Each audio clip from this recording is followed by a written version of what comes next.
Assalamualaikum warahmatullahi wabarakatuh, selamat datang di OA Tekno. Di video ini saya akan menceritakan bagaimana saya menggunakan Linux untuk menjalankan channel ini. Ini untuk menjawab rasa penasaran teman-teman beberapa di kolom komentar, bagaimana sih sebenarnya cara menggunakan Linux untuk menggantikan Windows. Ya, saya paham maksudnya adalah sebenarnya mereka tuh pengen meninggalkan Windows bajakan, tapi takut sama Linux. Semoga video ini bisa menjawab rasa penasaran teman-teman.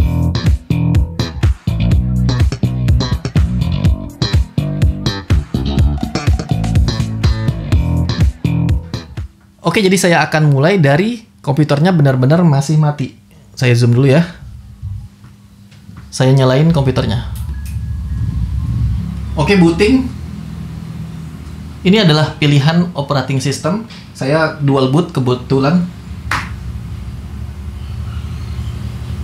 Tapi Windowsnya Windows asli ya. Jadi waktu beli komputer ada Windowsnya, langsung saya format partisinya sehingga saya bisa menjalankan dual boot. Untuk yang belum paham dual boot, ada kok videonya di channel ini juga. Jangan takut sama layar hitam yang ada tulisan-tulisan itu, nggak perlu ketik-ketik kok. Semua tinggal klik-klik aja. Isi password sama seperti masuk ke Windows. Oke, ini udah masuk ke layar tampilan Linux-nya. Saya menggunakan Linux Mint Cinnamon di sini ya. Nanti nggak usah kalian bingung tentang Linux-nya Linux apa. Untuk pemula saya sarankan Linux Mint, tapi boleh bebas mau pakai Linux apa aja. Kalau soal Linux-nya bagaimana, itu ada lagi videonya. Kalian bisa lihat di kolom deskripsi kalau belum pernah nonton di channel ini. Yang pertama saya lakukan adalah, kita pindah dulu ya. Saya mau screen record. Oke, layarnya udah di-record sekarang, jadi bisa pindah tampilannya. Yang kedua, saya akan pindah kameranya menggunakan webcam. Aplikasinya namanya Cheese. Untuk ngerekamnya tadi saya menggunakan Simple Screen Recorder. Kalau untuk webcam namanya Cheese ya, keju. Ini karena selain udah tua, webcam saya juga udah rusak. Jadi sekalian aja saya bikin hitam putih ya, supaya nggak sakit mata ngeliatnya kalau hijau. Oke, sekarang udah bisa pindah kamera. Oke, ini saya hide ya. Ini dia tampilan layarnya seperti ini. Saya hide untuk webcamnya. Nah, jadi kalau saya paling seringnya itu, saya tunjukin buat YouTube dulu.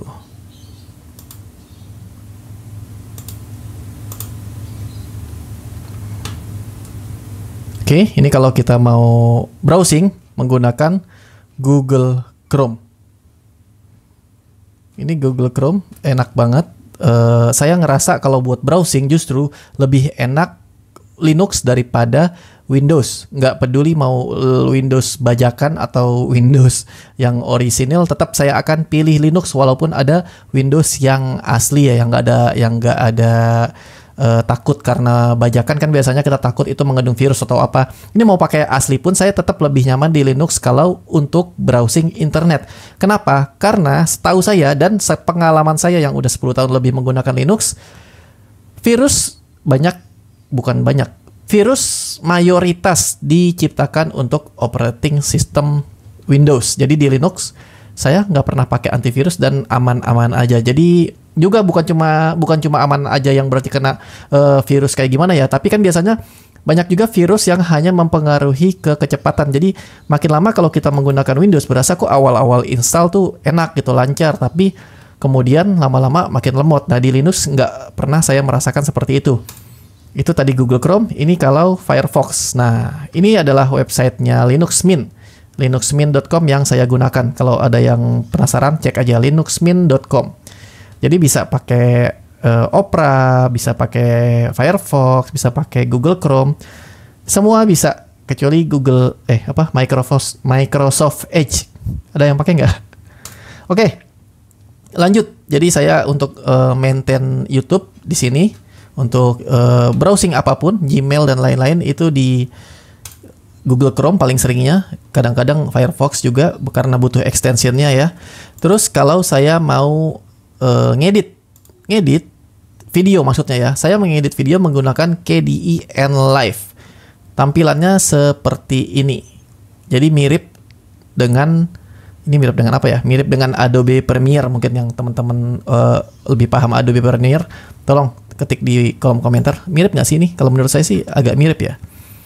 Lalu bukan performanya ya, performanya tentu lebih enak Adobe Premiere lah. Itu kan mahal banget dibanding ini gratis gitu loh. Untuk pengganti Adobe Photoshop, saya menggunakan GIMP. Nah, kalau ini perasaan performanya mirip aja gitu ya. Ini gratis loh.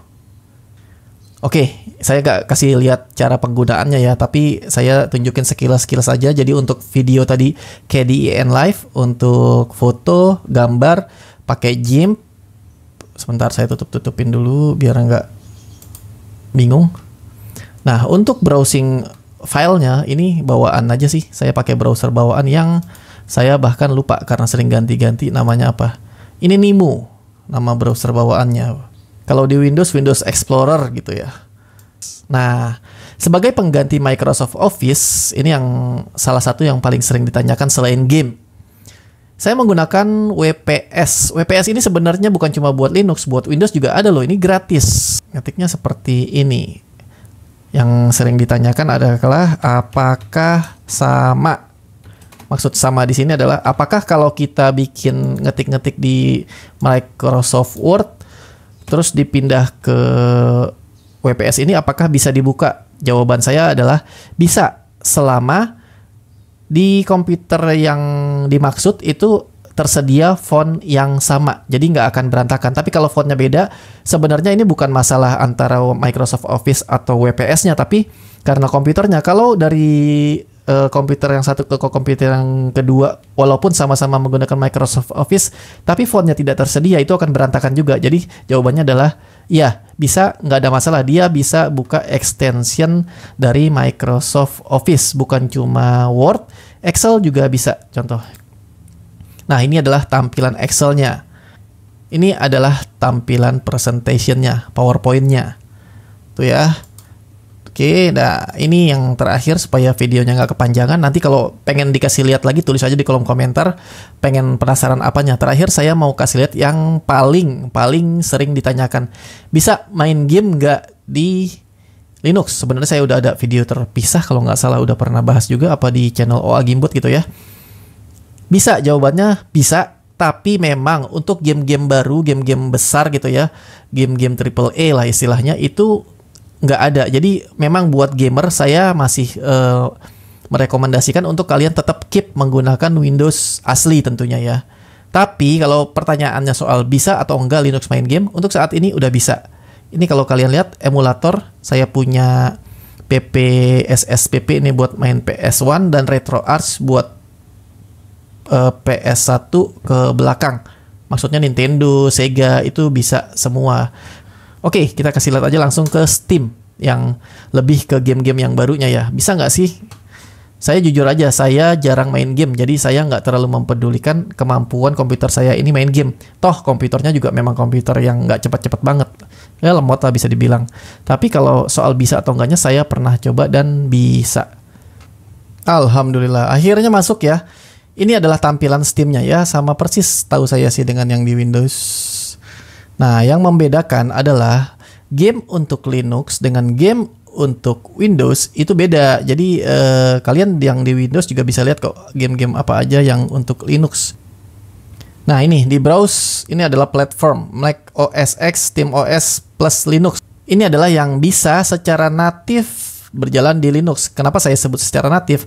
Karena sebenarnya untuk beberapa game yang hanya diciptakan untuk Windows itu juga bisa dijalankan di Linux, tapi nggak semua dan nggak 100% sempurna. Kalau yang platformnya udah SteamOS plus Linux ini udah berjalan sempurna di Linux, tergantung kemampuan komputer kalian gitu contohnya. Nah, saya ada game nggak ya?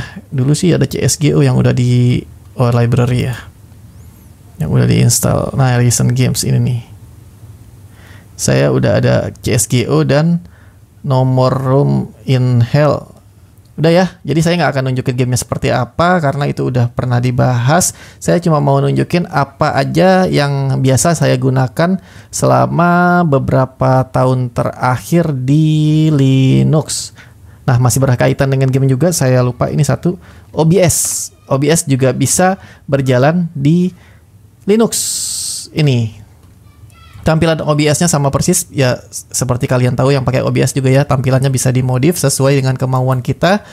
Juga ada Audacity yang saya gunakan untuk saya mengedit suara.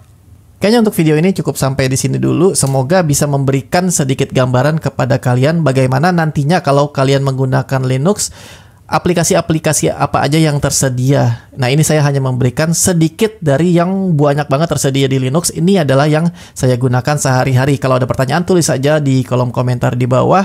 Dan mungkin kalian kalau kurang lengkap minta dibikinin seri-seri berikutnya, silakan aja tulis di kolom komentar di bawah. Semoga informasinya bermanfaat. Terima kasih dan wassalamualaikum.